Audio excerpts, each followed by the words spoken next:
Hey guys, tonight we wander into a forgotten world of silk robes, jeweled fountains, and tulips. Yes, tulips. Not the rugged battlefield or crumbling ruins you might expect from a historical deep dive. Instead, you're stepping barefoot into dewy gardens at dawn, where one Ottoman prince, not yet sultan, is more obsessed with flower beds than military drills. Your fingers trail along the curling edge of a tulip petal, smooth and waxy, as you watch this boyish royal draw blossoms in the margins of his Quran instead of studying conquest. It's spring in Edirne, and the empire's fate is still quietly blooming. You breathe in perfume so heavy with rose water and hyacinth that it almost puts you to sleep already. But don't get too cozy just yet, this story is weird. You probably wouldn't survive the political messes, the floral rivalries, or the downright bizarre dinner parties ahead. So, before you get comfortable, take a moment to like the video and subscribe, but only if you genuinely enjoy what I do here. And hey, while we're drifting off together, drop your location and local time in the comments. I love knowing where in the world you're snoozing from. Now, dim the lights, maybe turn on a fan for that soft background hum, and let's ease into tonight's journey together. You first meet Prince Ahmed as a restless teenager, lounging beneath an apricot tree, sketching petals with more focus than he ever gave his military tutors. He's the younger brother of a powerful sultan, one of many sons, and he's already learned to stay quiet, stay pretty, and stay out of trouble. His mother, a favored concubine turned Valide sultan, fills his private courtyard with exotic bulbs from Persia. He learns to walk between rows of narcissus and crocus like a monk pacing a sacred corridor. Even his dreams bloom in color, fields of impossible flowers glowing beneath moonlight. Tulips have been around for centuries, migrating westward from Central Asia and Iran, but in Ahmed's lifetime, they weren't just flowers, they were becoming obsession. And Ahmed? He was more than ready to be their most devout disciple. But you know how empires work. The guy who loves flowers usually doesn't get to rule unless something really messy happens. And oh, it does. His older brother Mustafa too gets dethroned, and after a brief shuffle of heirs and some typically Ottoman intrigue, read, backstabbing, whispers, a few unfortunate drownings, young Ahmed is chosen as Sultan in 1703. At just 31, he steps into a role he never expected, leader of one of the world's most powerful and chaotic empires. His first instinct isn't to crack down on rebellious pashas or expand territory. Nope. He renovates a garden. Several, actually. The Topkapi Palace courtyard becomes a riot of color. He commissions the tulip garden near the Golden Horn, where guests walk barefoot on moss-lined paths while eunuchs spritz orange blossom water into the air. Historians still argue whether this floral frenzy was escapism, aesthetics, or subtle political genius. Was Ahmed just dodging real governance by throwing petal parties? Or was he using tulips as a sort of performance, symbolizing wealth, stability, and cultured power? What's certain is that, under his reign, tulips became imperial business. Gardeners were given ranks. Certain rare tulips had nicknames like Enchanted Night and Burning Heart. And oh, there were rules, so many rules. You couldn't just plant tulips wherever you wanted, lest your lowborn petals offend royal sensibilities.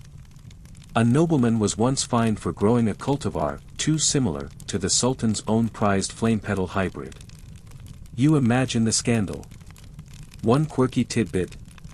The palace actually employed a royal tulip counselor, an old man with inky fingers who recorded the bloom cycles of every named variety in a vellum-bound journal stored beneath the imperial bed. But even as Ahmed fussed over stamens and soil acidity, the empire beyond the palace gates didn't exactly pause. Wars brewed.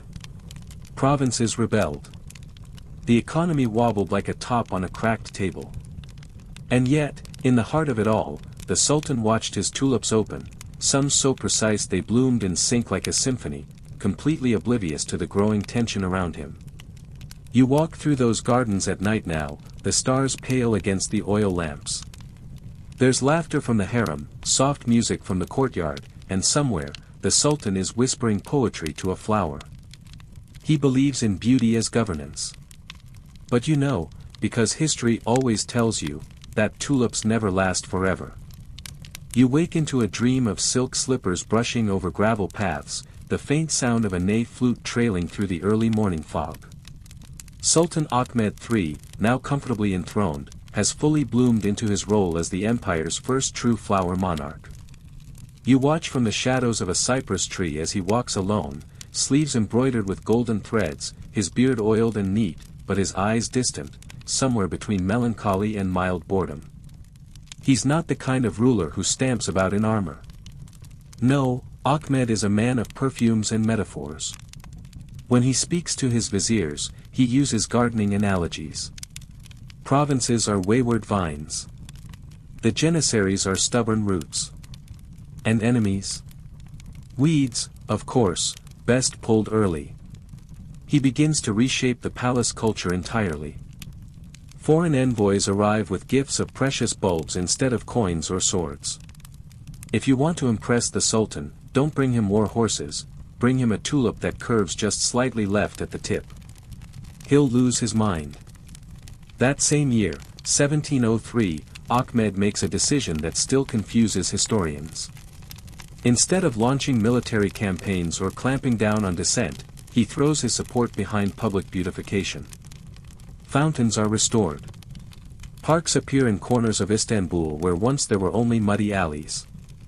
He even lowers taxes for florists. Historians still argue whether this was strategic softness or clueless indulgence. Was Ahmed trying to placate a restless public through petals and pageantry, or was he genuinely just more interested in irises than infantry? The answer might be both. And then comes the real fever, the Royal Tulip Registry. Every tulip grown within city limits must be documented. You imagine the bureaucrats groaning, but no one dares defy the Sultan who once threatened to exile a man for mismatched bloom symmetry. Garden inspectors roam the capital like tax collectors, scrutinizing petals with tiny calipers. What's more bizarre? Certain rare tulips are given legal status. A blood orange variety called lion's breath is declared a protected citizen, and anyone caught damaging one could be punished like a pickpocket. And let's not forget the palace artists. They're tasked not just with portraits of the Sultan and his heirs, but of the tulips. Pages upon pages of botanical manuscripts, each flower illustrated with obsessive care, pollen dots, the curve of the stem, even the shape of the dewdrops captured in sepia ink. You imagine one weary calligrapher muttering, "I studied at the Imperial Academy for this?" In one particularly telling episode, Ahmed commissions a tulip mosaic for his personal mosque, a sprawling floor pattern meant to mimic a meadow seen from above. Problem is, every tulip must be unique. No duplicates. So the tilemakers spend 6 months carving 10,000 individual ceramic flowers. When it's unveiled, Ahmed reportedly weeps. You wonder, what kind of man lets a flower bring him to tears, but can't bring himself to tour a battlefield? A fringe anecdote surfaces around this time. The Sultan's youngest daughter receives a tulip bulb inlaid with tiny rubies as a birthday gift. Not earrings. Not gold. A bulb. She's 4 years old. She names it Little Flame and insists it sleep in her cradle. The bulb dies, as bulbs do, and she has a public tantrum that ends with 3 gardeners reassigned to clean pigeon droppings off the blue mosque dome for a month. And still, no one questions the Sultan's passion. Or rather, they do, but they whisper. Because the empire isn't at peace. Crimea's heating up. Safavid Persia is flexing again. The janissaries are grumbling over pay. And while Ahmed sprinkles rosewater over his flower beds, the edge of his realm is starting to fray. But inside the palace, things bloom. You sit with Ahmed one evening in the shadow of the Tulip Pavilion, a structure built purely for contemplation, with latticed windows that cast petal-shaped shadows across the floor. He doesn't talk strategy or succession. He talks nectar ratios. He's convinced, absolutely convinced, that tulips grown near fresh water bloom more vividly than those watered from cisterns. Is he wrong? Probably not. But still, you wonder, is this what leadership looks like? Then again, he does something oddly effective. In 1709, he opens his private gardens to the public for one day each spring. It's a gesture so gentle, so unexpected, that people cry. Women bring their infants. Men sketch flowers like it's a sacred rite. For one day, the poorest in Istanbul walk the same flower beds as royalty. And perhaps, just perhaps, Ahmed understands something the generals don't. That a population enchanted by beauty might delay rebellion. That a tulip, properly timed, can soothe hunger or fear. Or maybe he just loves flowers that much. Still, the petals keep falling. You run your fingers through the damp grass, watching as one blush-colored bloom wilts in the moonlight, and realize, no matter how beautiful the obsession, it can't hold back what's coming. You wake to the scent of crushed petals and a faint breeze fluttering the silk curtains of the tulip pavilion. The Sultan has been busy. Not with treaties or tax reforms, of course, but with construction. You follow the murmuring of palace servants as they sweep you into the newest royal marvel, the Sadabad Pavilion, a place so obsessed with floral symmetry it feels like it was designed by a lovesick honeybee. It's not just a garden anymore, it's an empire of petals. Terraced pools glimmer with reflections of perfectly aligned tulip beds. Each marble step is engraved with flower motifs. Peacocks strut, entirely unaware they're decorative extras in a scene choreographed by a sultan whose favorite color is now officially tulip pink. You feel like you're walking through a living painting. And in a way, you are. Inside the pavilion, the walls are tiled in thousands of handmade ceramics, each one painted with a different tulip. One tile, known to have driven a master artisan half mad, depicts a bloom that only exists in the sultan's dreams. Make this one real, Ahmed allegedly demanded. And so it was immortalized in tile, if not in soil. Historians still argue whether the Sadabad Pavilion was meant as a sanctuary or a distraction. Was it a symbol of imperial confidence, a flowering of culture in an age of peace? Or was it denial, built on a foundation of crumbling stones beneath a veneer of beauty? Either way, the pavilion becomes a palace within a palace. Foreign dignitaries are led here, not to armories or war councils, but to tea ceremonies under tulip-shaped lanterns. One Venetian envoy writes in his journal that the Sultan spoke of horticulture with the urgency of a general preparing for siege. You can almost hear Ahmed explaining bulb fertilization with the same intensity others reserve for troop movements. There's even a rumor, a fringe tale that doesn't appear in official histories, that the Sultan held a private contest among his gardeners. The challenge? To breed a tulip that resembled the face of his favorite concubine. You're told it was never achieved, but that a fiery red variety called Goziasai, or Tyr, won the competition anyway. It bloomed once, then never again. You wander into the bathhouse attached to the pavilion. It's not an ordinary hammam, it's a floral fantasia. Tulip petals float in the steam. The stone benches are carved with swirling vines. And overhead, stained glass windows filter the sunlight into bursts of lavender and gold across the warm mist. Here, the Sultan sometimes hosts tulip symposiums, where poets, architects, and gardeners gather to praise the floral muse. You sit quietly on the edge of a marble basin, listening as one blind poet recites a verse so tender, so gently melancholic, it almost makes you forget the empire is a powder keg. One quirky tidbit. The palace employed a full-time flower musician. His sole task, to compose pieces inspired by the tulip's life cycle. The Bud Overture, the Wilt Lament, and the bizarrely popular Pollination Waltz. No one knows if they were good. Only that they were played, every Thursday at sunset, in the West Garden. But even in all this beauty, cracks appear. You overhear court officials arguing about the cost of tulip upkeep. Some whisper that more is being spent on imported bulbs than on maintaining the Anatolian garrisons. Still, the Sultan smiles. The gardens must grow. Always grow. You're guided past a courtyard where young artists are painting tulips on parchment. Not just for art's sake, but as documentation. These are the empire's treasures, and they must be recorded, catalogued like diamonds or warhorses. Ahmed wants to create a visual archive of every bloom that's ever graced the imperial soil. He believes the memory of beauty is as important as the bloom itself. Historians debate whether this obsessive documentation was visionary or vain. Some say it was the beginning of modern botanical study in the region. Others say it was just an emperor doodling on an empire's margins while the core rotted. And still, the pavilion thrives. You pause by a reflecting pool, its surface disturbed only by falling petals and the echo of distant laughter. The air hums with bees, soft flutes, and something more fragile, the belief that beauty, curated and obsessive as it may be, can outlast the noise of history. But you, wiser now, know better. You blink beneath a sheer canopy as eunuchs in bright sashes lead a foreign delegation down a corridor perfumed by crushed jasmine and something spicier, perhaps crushed saffron bulbs, if such a thing exists. The Sultan isn't waiting on a throne today. No, he's barefoot in the garden, snipping the spent heads off his tulips with the careful reverence of a man trimming the ends of a love letter. He doesn't rise when the diplomats approach. Instead, he gestures for them to sit on silk cushions embroidered with, you guessed it, tulips.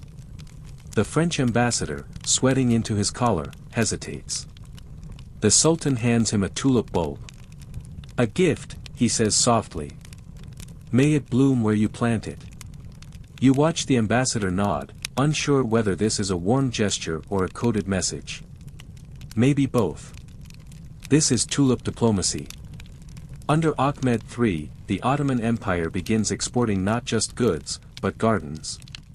Tulip bulbs are sent to Paris, to Vienna, even to St. Petersburg. Wherever they go, they carry an aura of refined exoticism, of Ottoman elegance, of imperial flair. Foreign courts begin cultivating tulips not just for beauty, but as a political signal, we are close to the Sublime Porte.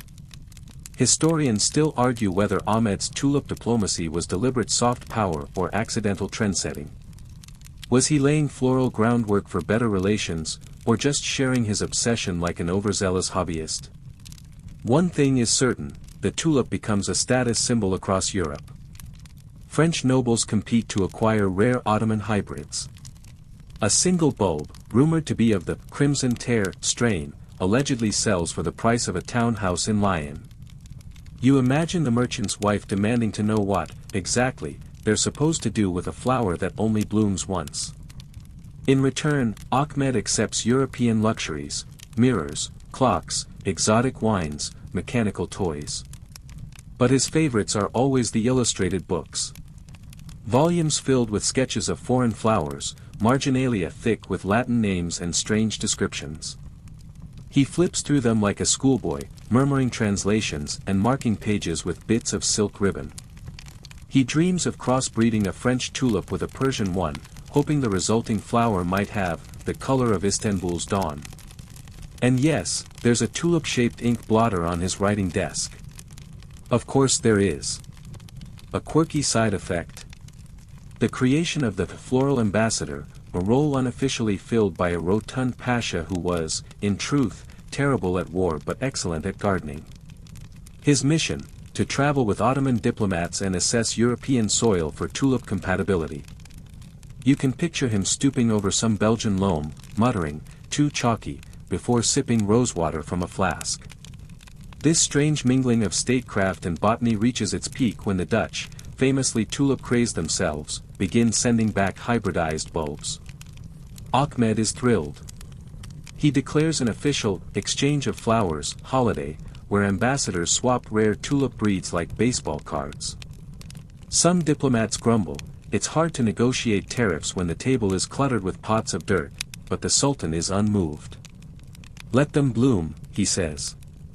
And so they do. Back in the capital, tulip markets surge. Prices rise. Suddenly, tulips aren't just for sultans, they're for viziers, merchants, ambitious imams. Everyone wants their hands on the next great variety. A black tulip called Midnight Bride causes a bidding war that lasts 3 nights. Another, Whispering Flame, is said to bring luck in love. You watch as a young scribe sells his silver inkwell just for a single bulb. Still, you can feel the tension beneath the petals. Not everyone's amused. Janissaries scoff at the flower frenzy. Religious scholars debate whether this kind of botanical fetishism distracts from divine duties. One even writes a fiery pamphlet titled The Garden of Sin, Petals and Pride in the Time of Decline. Ahmed doesn't care. Or maybe he does, quietly, in the soft way that gardeners mourn a frost they can't stop. You wander back into the garden at dusk. The last diplomats have left. The cushions lie empty, the tulips dark silhouettes in the moonlight. Somewhere, the Sultan writes a letter, maybe to no one, maybe to the flower he loves most. And beneath all this elegance, the empire drifts. You step into the bustling heart of Istanbul's market district, where the sweet scent of fried pastries and cardamom mingles oddly with the earthiness of fresh soil and the faint perfume of petals. This isn't just any bazaar, it's the tulip souk, and it's hotter than a midsummer bathhouse. Merchants hawk bulbs from silk-draped stalls as if they were rubies, their voices rising over the din, striped fire lips. Only 3 left. Moon's breath. Grown in the Sultan's own garden. You pass a woman in a wool cloak inspecting a crate of bulbs like a jeweler evaluating diamonds. A robed man discreetly shows another a tulip wrapped in wax paper as if it were contraband, because it is. Some of these sales are illegal. Black market tulips, bred in secret and smuggled in hollowed-out loaves of bread, are fetching obscene prices. You lean in and listen as a broker boasts that one bulb of the legendary ghost petal, a flower so pale it seems to vanish at noon, just sold for more than a vineyard in Bursa. Did it really? Historians still argue whether these stories are exaggerated, but the numbers, even conservatively, are dizzying. It's tulip mania, Ottoman style. And unlike other bubbles, this one blooms in full public view. Poets write odes to particular tulips by name. Pamphlets list the top 10 most alluring bulbs of 1714. A children's rhyme begins, if I had one flame-lipped rose I'd trade it for a golden nose. No one knows what that means, but it sells nursery prints. The Sultan, meanwhile, is pleased. He declares a 3-day festival in honor of the tulip economy's success. Lanterns shaped like flower buds line the Bosphorus. Jugglers dress as pollen grains. There's even a play called The Petal Bride, performed by palace eunuchs, in which a tulip comes to life and teaches a miserly merchant the value of beauty. The ending is unclear, but the audience weeps anyway. Still, there's tension. You overhear whispers among the Janissaries, Istanbul's elite guards. They're not thrilled that the empire's money is pouring into flower beds instead of barracks. One captain scoffs, let a tulip fight the Persians, then. You smile, but it's a tight smile, the kind that knows things don't stay silly forever. You slip down an alley where a broker named Malik shows you a new breed, kept in a dark box and revealed only after coin has changed hands. The petals are striped in crimson and ash gray, and they curl like claws. Malik claims it was bred under moonlight using holy soil from Medina. You doubt it, but the effect is eerie. A quirky tale floats through the markets that week, a bulb auction gone wild. One man, so desperate to win, offered his cousin's hand in marriage as collateral. Whether or not the cousin agreed is never clear, but the man did get the bulb, and promptly lost it when his goat ate it.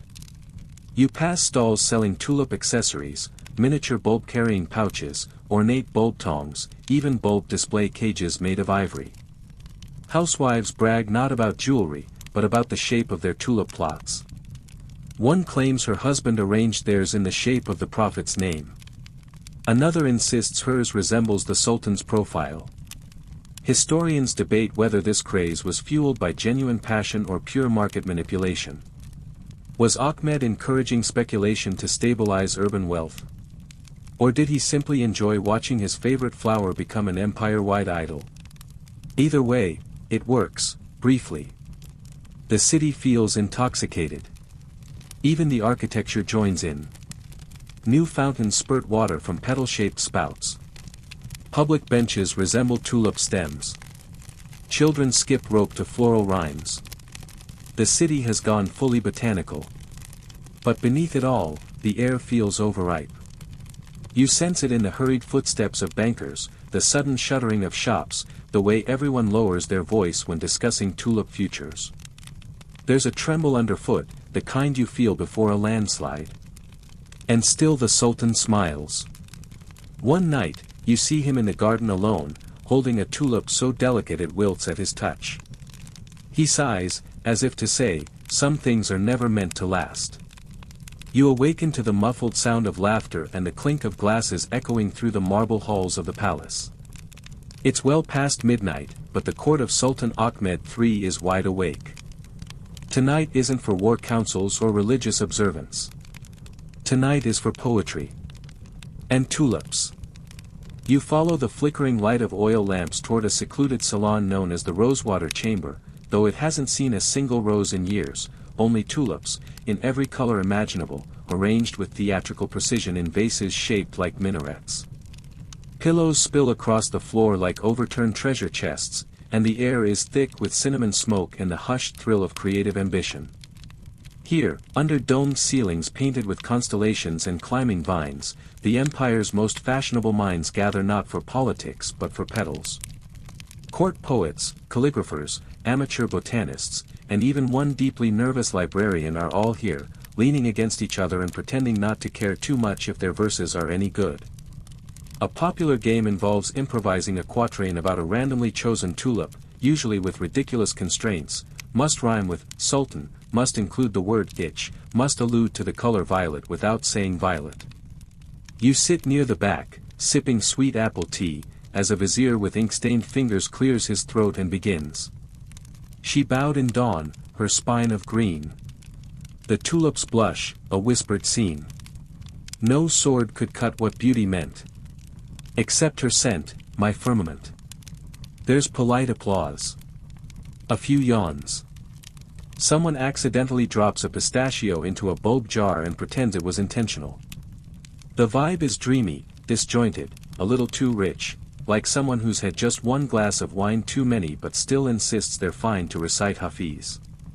Historians still argue whether these poetic gatherings were signs of cultural brilliance or of empire-wide escapism.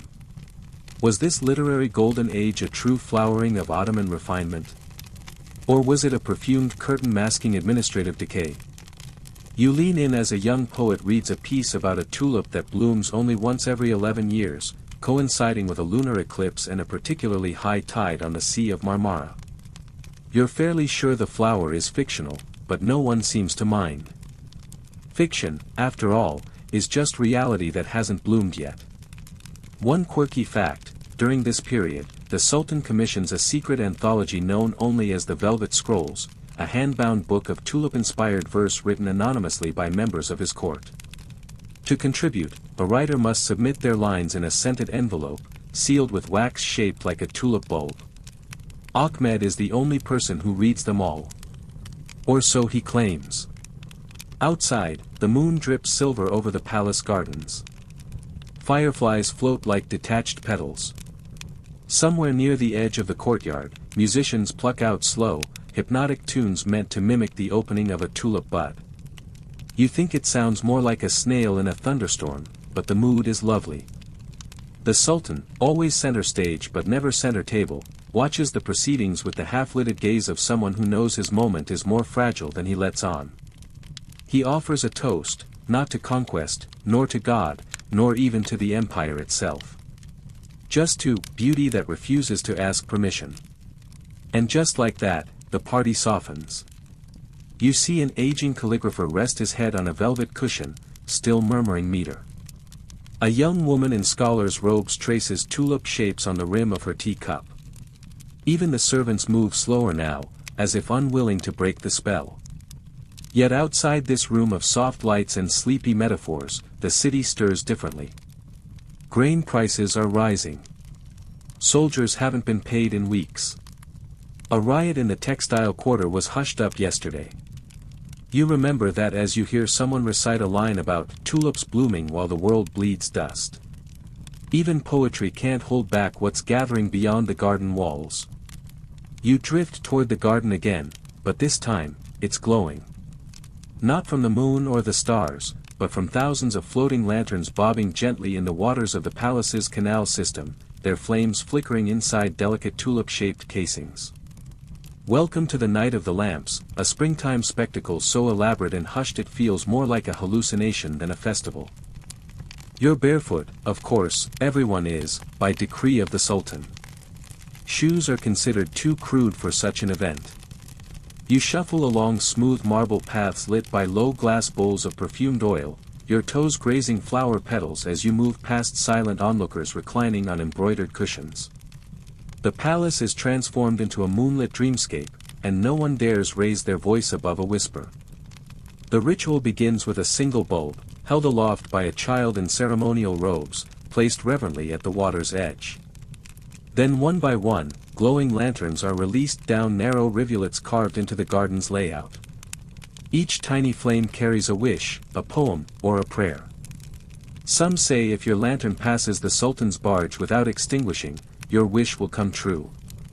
You spy Ahmed seated under a canopy of gold-threaded silk, gently fanning himself as courtiers bow, present more lanterns, and back away as if in a trance. His expression is unreadable, content, perhaps, or wistful. Or maybe he's just trying to remember if he ordered lanterns scented with fig or apricot this year.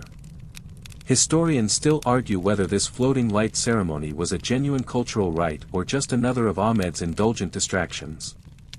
But one thing's clear, it's a sensory masterpiece. The smell of cardamom and sandalwood hovers in the air. The canal reflects tiny flames like stars, multiplying until the water seems ablaze with quiet joy. Musicians hidden among the topiaries pluck soft notes from lutes, and dancers in petal-shaped skirts move in slow circles, mimicking the opening of tulips at dawn. One quirky detail. Each lantern is assigned a name, usually based on a flower or a moon phase. Somewhere near the back of the garden, a servant calls out, 2 more velvet blossoms. 1 midnight bloom on the way. The official lantern tally book is filled with flower names that sound more like perfume commercials than ceremonial objects. You find a quiet spot under a weeping willow and listen as 2 elderly officials argue softly over whether Crimson Spiral was a legitimate lantern name last year. One insists it was disqualified for being too evocative. The other, chewing a sugar-dipped almond, mutters, evocative is the point, Kamal. Meanwhile, the Sultan's barge begins to drift through the water garden, moving with near-magical slowness, surrounded by floating petals and torch-lit gondolas. The boat is shaped like a tulip, naturally, its prow carved into an open bloom. Inside, Ahmed leans forward, peering into the flickering light with such intensity you half expect him to reach into the water and pluck a wish from the stream. As you trail behind, you notice a quieter section of the garden, a place cordoned off, dimly lit. Here, you find an older tulip bed, one of the Sultan's first. The blooms are faded, petals crisped by time. No one tends them anymore. You realize these are his forgotten favorites. Flowers that once captured his heart but have since been replaced by newer, rarer strains.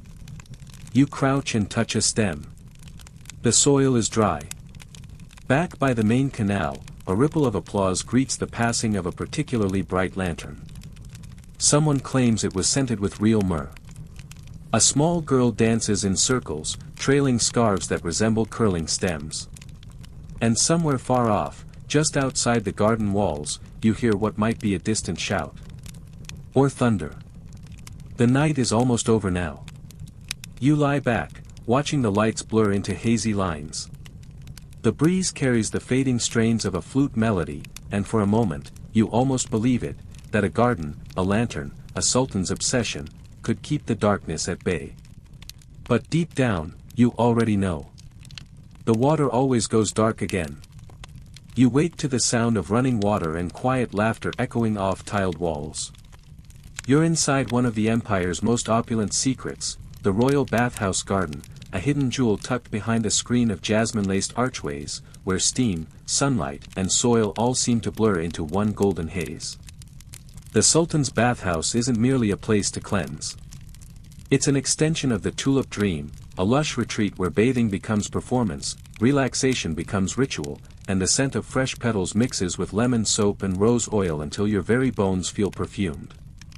You pad across warm marble floors, careful not to slip, as bath attendants hum lullabies and pour copper bowls of warm water over the heads of drowsy pashas. Even the tile work here is tulip-themed. Rows of cerulean blooms rise from ceramic vases painted onto the walls, their shape stylized, hypnotic, endless. Historians still argue whether the integration of floral imagery into private spaces like bathhouses was symbolic, sensual, or simply fashionable. Did tulips here represent purity? Fertility? Or were they just the 18th century equivalent of designer wallpaper? You settle in beside the garden courtyard attached to the bath, a square of green enclosed by sun-warmed columns and shaded alcoves. Tulips bloom in organized chaos, red beside orange, purple curling beside white, all flanked by tiny fountains that gurgle like sleepy songbirds. At the center is a raised platform, a conversation stage where the real work of the empire gets done, gossip. And oh, the gossip. You eavesdrop from behind a trellis as three palace women trade stories like secrets folded in silk. One whispers that a vizier tried to bribe the royal gardener for bulb cuttings and was promptly reassigned to a post in the eastern provinces. Another sighs that her cousin's husband named his mistress after a tulip. Imagine being second to a flower, she says, peeling a fig with courtly precision. A quirky tale floats up with the steam. A servant once slipped on a wet petal near the Sultan's tub and knocked over an entire cart of ceremonial soaps. The result? A rainbow of scented foam so thick the Sultan declared it divine intervention and asked that it be recreated for future rituals. The soap maker, terrified and flattered, spent a year developing a bath blend named Petal Mist, which promptly became the standard. Even the staff here operate like florists. There are tulip arrangements on every bench. Towels are folded into tulip shapes. One bath boy proudly wears a sash stitched with the words bulb keeper, though you suspect it's a title he made up. You pass a small antechamber where a few young scribes sit wrapped in towels, composing verses with wet fingers on fogged glass windows. Their words disappear before they can be written down, just like the reign of Ahmed will someday. Still, this garden bathhouse blend feels timeless. Water trickles softly. The sunlight shifts like a slow wink. And you sit, warmed and scented, feeling the strange peace that comes from beauty performed to the point of absurdity. But of course, it can't last. Out in the city, things are less fragrant. Bread costs have doubled. Tulip theft is on the rise. Yes, tulip theft. Bulbs are dug up in the dead of night and sold to foreign traders. And though the Sultan turns a blind eye, many of his officials are fuming. The Janissaries, especially, view it as weakness. They see flowers while they ask for flints and gunpowder. Still, in here, the bathhouse hums. The air is thick with cinnamon steam. The Sultan has just entered, wrapped in embroidered silk, cheeks flushed from the heat. He smiles, nods to the fountains, and recites a couplet. A bloom that withers still once bloomed. And in its scent, my joy resumed. No one dares correct his meter. You find yourself trailing behind the Sultan down a hallway lined with velvet drapes and gold-threaded carpets. He walks slowly, hands clasped behind his back, humming a melody from one of the bathhouse flute songs. At first glance, he appears every inch the serene monarch. But tonight, you're heading somewhere special. Somewhere telling. You emerge into a grand chamber known simply as the wardrobe of flowers, though it holds far more than clothes. Here, the Sultan keeps his most extravagant possessions, each custom designed, absurdly detailed, and, of course, tulip-themed. You're not prepared for what you see. A pair of leather boots embroidered with tiny silver tulips, soles dyed with pomegranate ink so that his footprints leave faint floral stains. A ceremonial robe made entirely of layered silk petals, stiff as sculpture and heavier than it looks. Even his sword, rarely worn, is etched with a motif of climbing tulips around the hilt, as though beauty might soften its sting. Historians still argue whether this obsession with tulip-patterned regalia reflected vanity or symbolism.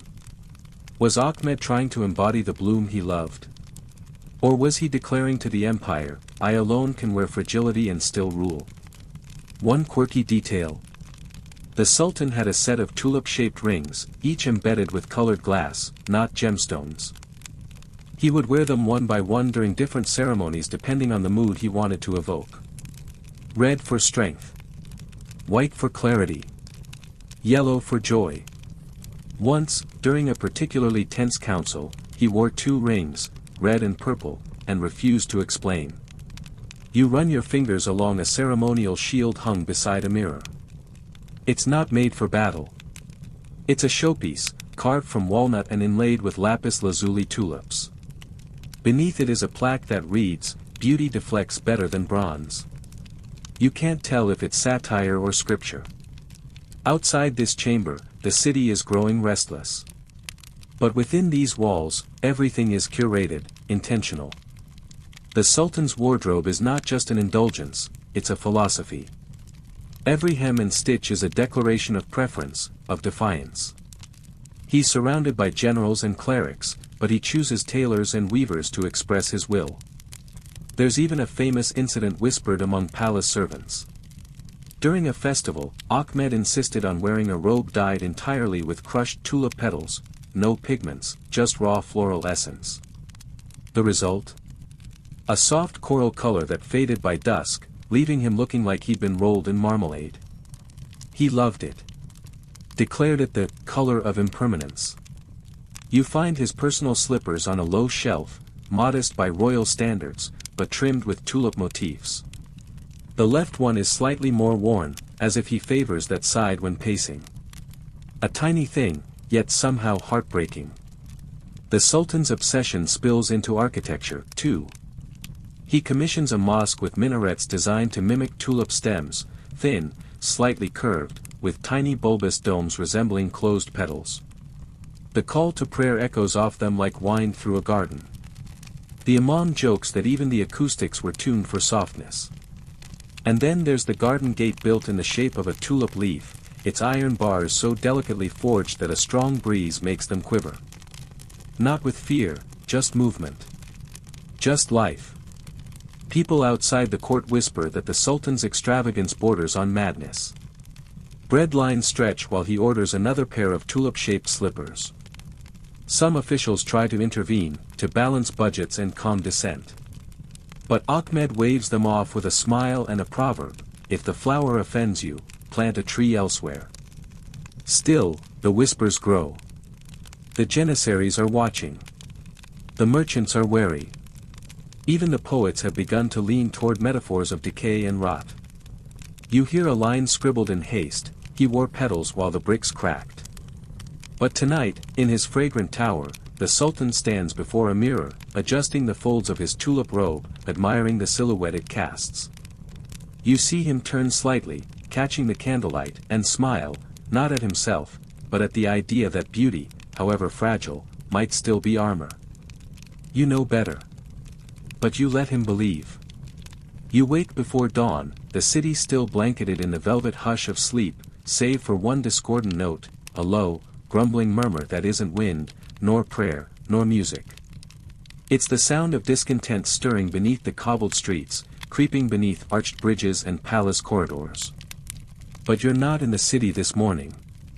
You're in the Sultan's private chambers, watching him open a wooden chest filled with, what else, tulip-patterned scrolls. Ahmed sits cross-legged, robe pooling around him like a wilting blossom, reading documents from the imperial treasury. You expect him to be worried. But he isn't. Not outwardly. He traces the inky numbers with a finger and whispers something like, "The garden must grow." You peek over his shoulder. The numbers don't lie. The empire's coin is bleeding into bulbs. The cost of hosting spring festivals alone has tripled since last year. Rare bulbs are now traded like currency. Some nobles are growing poorer because they invested too heavily in tulip futures. And when they can't pay their guards, the guards grow hungry. Historians still argue whether Ahmed knew what was coming. Some say he was oblivious, too distracted by perfumed paperwork and poetry nights. Others say he knew, and simply didn't care. That in the face of failure, he chose beauty as a final act of defiance. Meanwhile, the Janissaries, once the Sultan's most loyal protectors, are restless. Their barracks are crumbling. Their wages late. Their commanders ignored. And they are not men to be ignored. You walk with them one evening, in disguise, as they march through the quieter parts of the city. They do not speak. But every step is loud. In coffeehouses and mosques, the tone is shifting. Imams who once praised the Tulip Sultan now question his priorities. The faithful, one declares during prayer, must water the soul, not the soil. It earns a few nods. And a few secret smiles. You return to the palace to find Ahmed unbothered.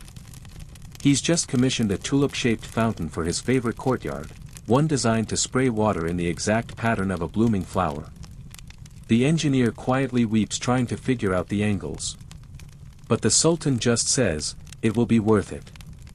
A fringe story circulates this week. A merchant, furious over losing his fortune in the tulip market, delivers a dead bulb to the palace, wrapped in black silk, with a note, "May this bloom in your memory." It's intercepted, of course. But the story spreads anyway. In taverns, it becomes a joke. In court, it becomes a warning. You visit the tulip markets again. They're quieter now. The crowds have thinned. The prices, once outrageous, are collapsing. A bulb that fetched 50 gold last month now sells for 5. And no one is buying. You see a vendor quietly crushing unsold bulbs beneath his boot, muttering something bitter in Greek. One quirky development. The rise of the tulip deniers, a small but vocal group of scribes and scholars who now claim the tulip was never beautiful to begin with. An overrated onion, one calls it in a pamphlet. Soft, smug, and shallow. He's promptly exiled to Cyprus. But still, copies of the essay circulate like wildfire. The Sultan responds, oddly enough, with kindness. He throws one last garden party, lavish, luminous, and scented like a floral avalanche. Every guest receives a tulip bulb in a silver pouch. Musicians play waltzes named after flowers.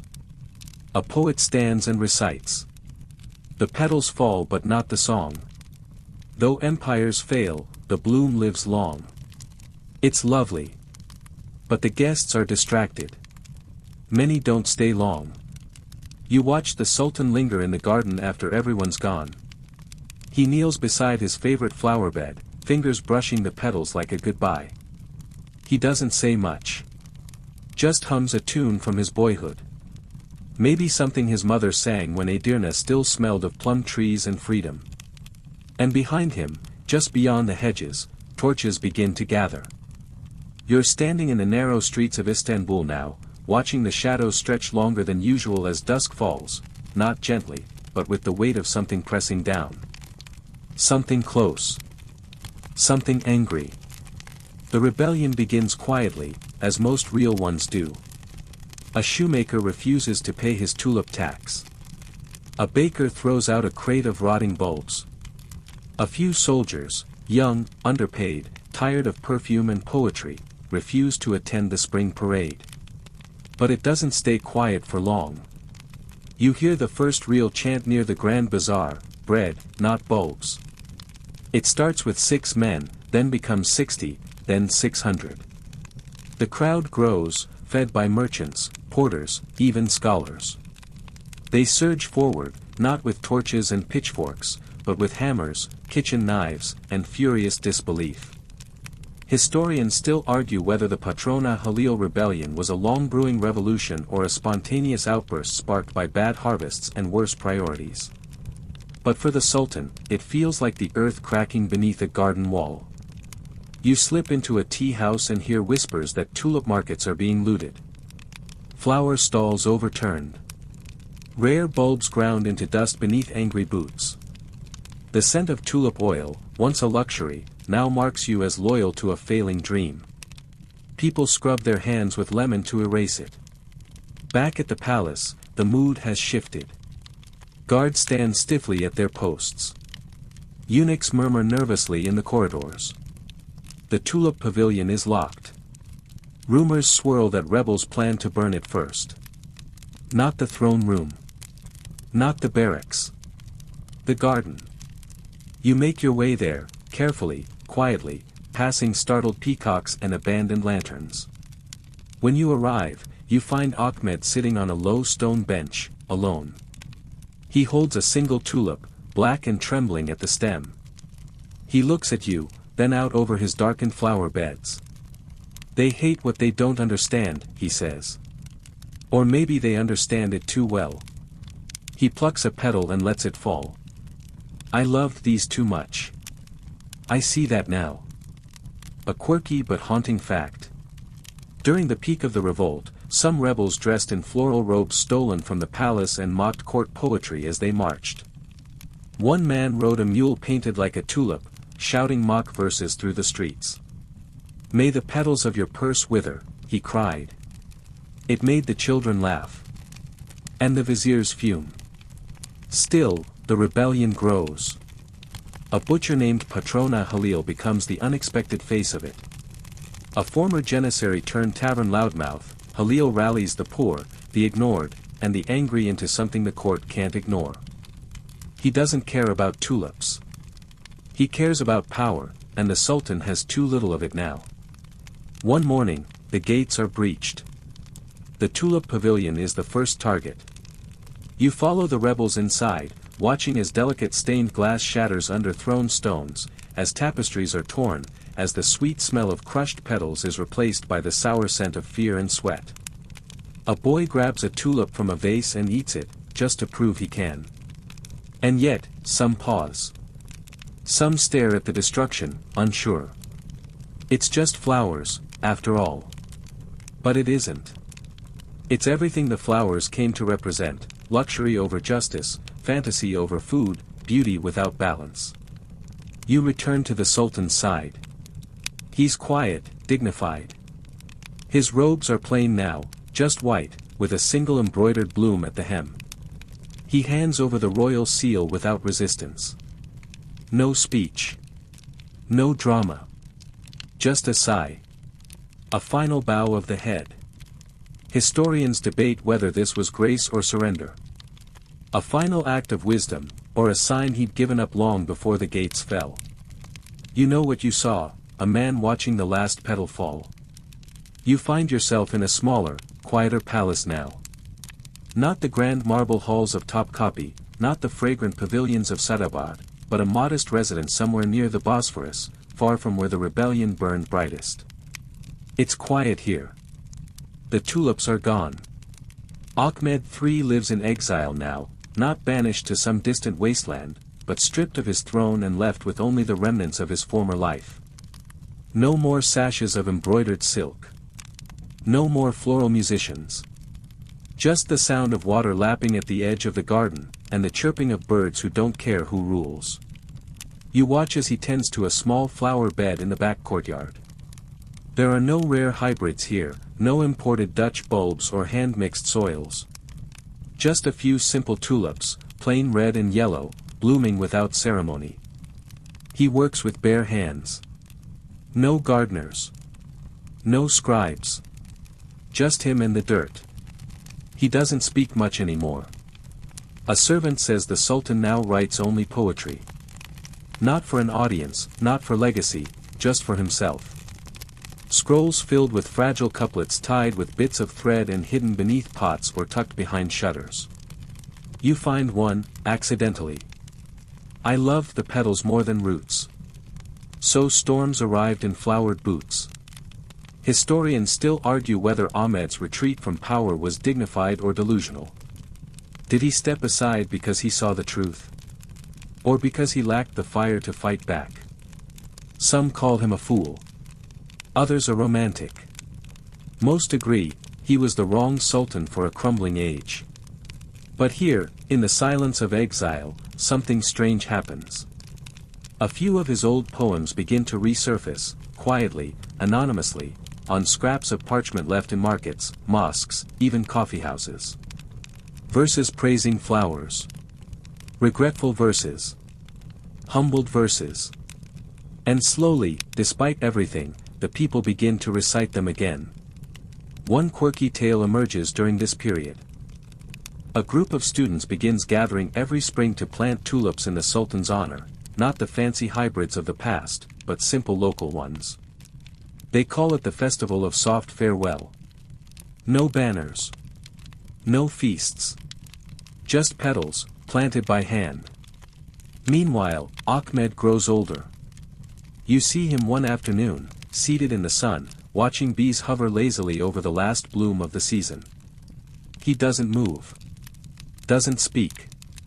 Just watches. As if trying to memorize the moment before it vanishes. You notice something different about him now. No longer cloaked in spectacle, he seems smaller, but also clearer. The grandeur is gone, but the essence remains. A man who truly, deeply loved what he loved, even when it betrayed him. Even when it collapsed around him. There's a story, half truth, half myth, that in his final years, Ahmed developed a strange habit. Every morning, he would walk to the edge of his garden and whisper to the tulips. Just one word, forgive. No one knows exactly what he meant. Forgive whom? Himself? The empire? The flowers? Maybe all of them. Maybe none. You linger in the garden as dusk settles. The last rays of sun stretch over the faded stone path. A tulip leans slightly in the breeze, its petals beginning to loosen. You imagine Ahmed watching that gentle unraveling with a soft smile. And for the first time, you wonder if maybe, just maybe, the Sultan wasn't trying to avoid the world's weight. Maybe he was trying to lift it, petal by petal. You step into the city once more, years have passed, and yet something of the old scent still lingers. Not from tulips, exactly, but from memory. Istanbul moves on, as empires do. The rebellion is history now, folded neatly into court records and half-true poems. But the ghost of Ahmed III still blooms in places most people don't notice. You wander through a narrow alley off the Golden Horn and stumble upon a courtyard garden, modest, overgrown, unmarked. No plaques, no guards. Just tulips, scattered here and there, blooming in quiet defiance. A wrinkled woman tends the soil. She doesn't know your name. But she points to a patch of white tulips and says softly, "They say the old Sultan once wept here." Historians still argue whether Ahmed ever visited this garden. But something about the space feels reverent. You sit on a worn bench beneath a fig tree and listen to the city hum around you. Trams clatter past. Children shout. Muezzins call the faithful to prayer. And still the tulips sway, as if nothing ever changed. And in a way, nothing has. Because despite the revolt, despite the exile, despite the economic disaster and the crushed bulbs and the laughter that echoed after his fall, people kept planting tulips. You see them now in odd places. A roadside patch outside a tailor's shop. A window box in a bakery. Even on the embroidery of a young bride's veil. Tulips everywhere, no longer exotic, no longer elite. Just flowers. Loved. Remembered. And that, perhaps, is Ahmed's most lasting legacy. One quirky example. A retired pastry chef in Üsküdar reportedly spent his entire pension crossbreeding tulips with a slight cinnamon scent. The Sultan would have liked this one, he says, handing you a petal-stuffed pastry shaped like a blossom. It's delicious. And absurd. And entirely perfect. You follow this strange tulip trail to a small school where students are learning to draw botanical illustrations. The teacher points to a scroll copied from an 18th century manuscript, the work of a court artist commissioned by Ahmed himself. "Study this one," she says. "The Sultan loved the curve of this petal. A child raises her hand. Did he love war too? She asks. The teacher pauses. Then answers softly, no. He loved gardens. And that was the problem. You leave the school and find yourself in a modern bookstore. Tucked between volumes on architecture and empire is a slim collection of poetry, Petals in Exile, attributed to A. No one's sure if it's really Ahmed's. But the verses are unmistakable, simple, sad, fragrant with regret. I ruled no men, but fields of bloom. I lost the crown, but kept the room. The shopkeeper says it's their best-selling poetry book in spring. Historians debate whether Ahmed's afterlife in public memory is fair. Some say he deserves to be forgotten, a dandy who let the empire rot beneath silk and soil. Others say he was the last dreamer, the final poet king before history shut the garden gate for good. You decide not to choose. Instead, you walk slowly along the Bosphorus, where early tulips are just beginning to open again. The air smells like salt and spring. You crouch to touch a petal, soft, strong, silent. And somewhere, deep beneath the layers of time and dust and debate, you hear the Sultan's voice whisper. Let it bloom.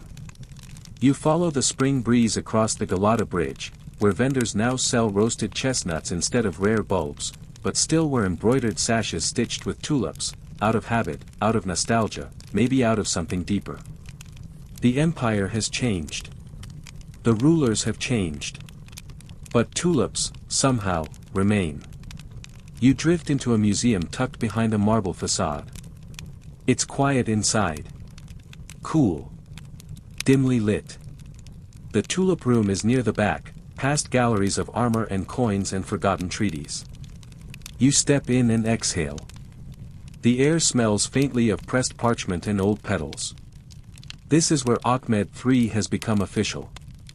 Contained. Curated. Behind glass are his robes, his calligraphy pens, a water-stained scroll bearing a quatrain in delicate ink. You peer at the tiny script. No crown endures, no blade is kind. But blooms remember those left behind. Historians still argue whether he wrote that in exile or earlier, during the height of the bloom years. But it's attributed to him now, for better or worse.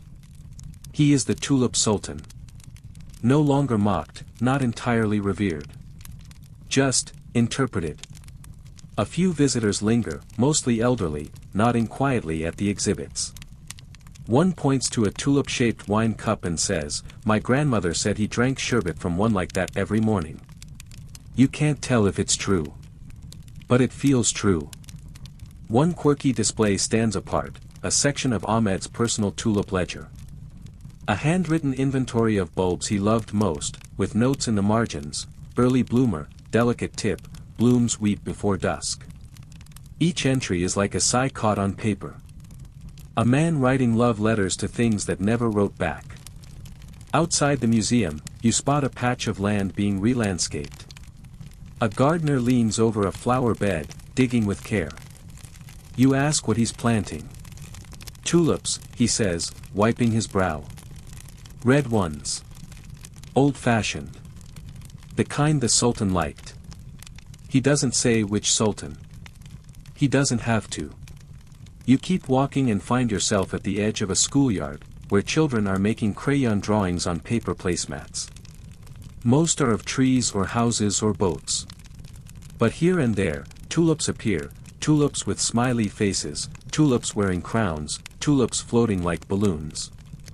The rebellion, the politics, the economic ruin, all gone from these little depictions. What remains? A flower. A shape. A memory softened over time. Ahmed's legacy is like that now.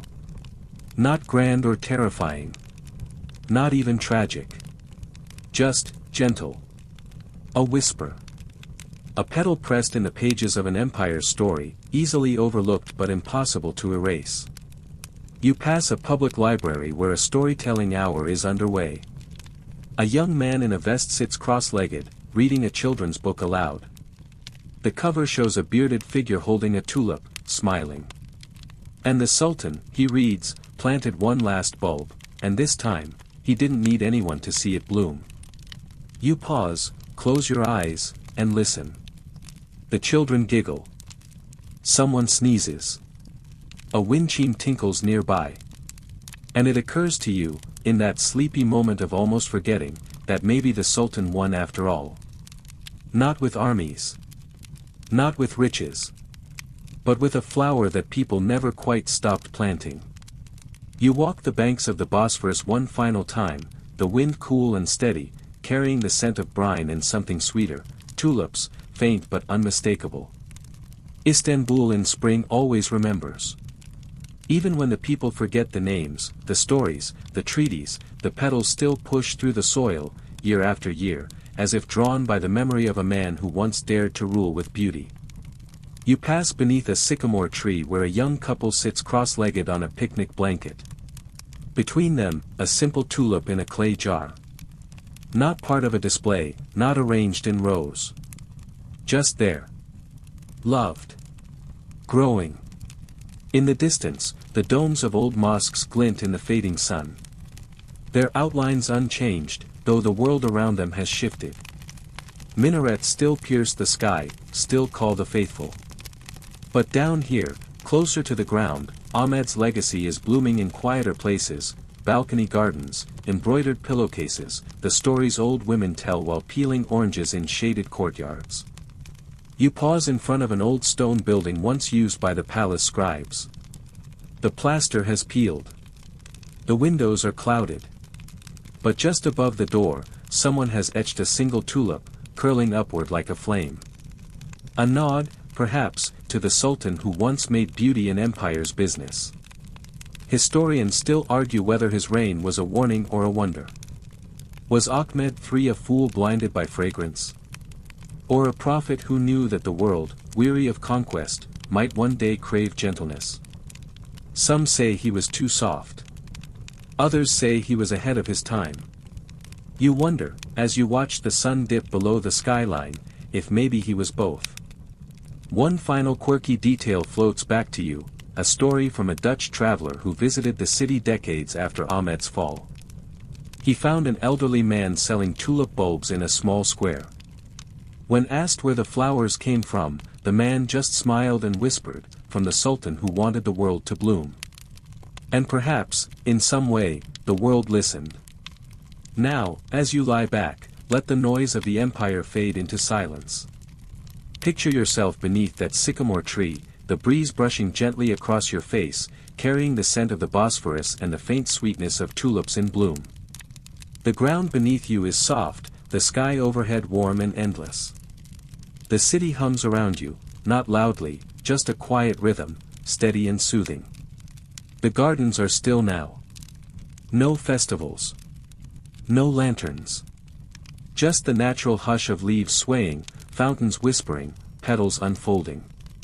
You imagine the Sultan sitting once more beside his favorite flower bed, older now, gentler, with dirt under his nails and a poem in his pocket. He doesn't need an audience. He doesn't need a crown. Just this moment. Just the bloom. Let that stillness wrap around you. Let the memory of lanterns glowing across quiet canals settle in your mind like floating feathers. Let the delicate curve of a tulip's petal, thin as breath, soft as sleep, carry you inward. There's no rebellion here, no noise, no judgment. Only quiet blooming. Only rest. Breathe deep. Let go of the empire. Let go of the history. Let go of the noise. You're in the garden now. You're part of the bloom. And you can stay here. As long as you like.